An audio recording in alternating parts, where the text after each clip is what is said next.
Hi guys, so I thought I would start out my fourth project presentation with a little video explaining what you're going to see through this presentation.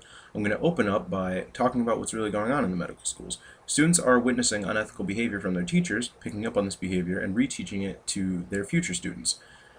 In the second section, I'll go on to talk about traumatic de-idolization, a term coined by Jason Roach, which is basically an explanation of the cycle, which is where students learn this behavior, become more adjusted to this behavior, and then go on to teach the behavior to their students, progressively worsening the ethics of the medical field.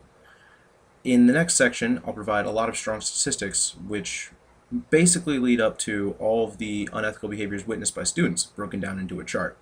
Some of the extreme statistics shown are that 90% of fourth-year students have been put into these extreme unethical situations and have reported in on it.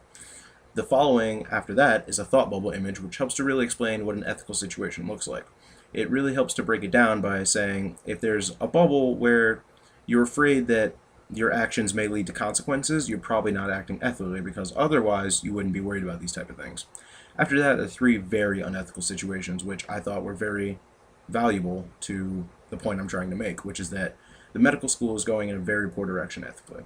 Three of those very unethical situations, which include the student who was left to stitch up a wound but was not taught how, which can lead to very poor infection or a patient being left with an open wound. One patient was kept 4 hours past their medical needs and used as a teaching tool by a teacher.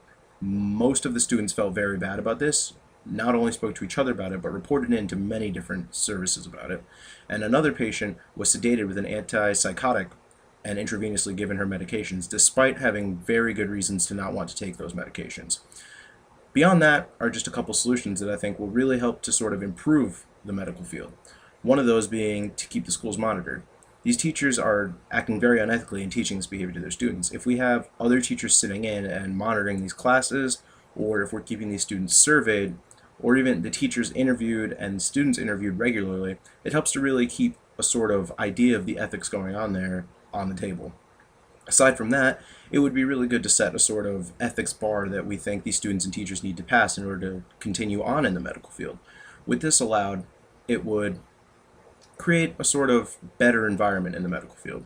But on to the presentation.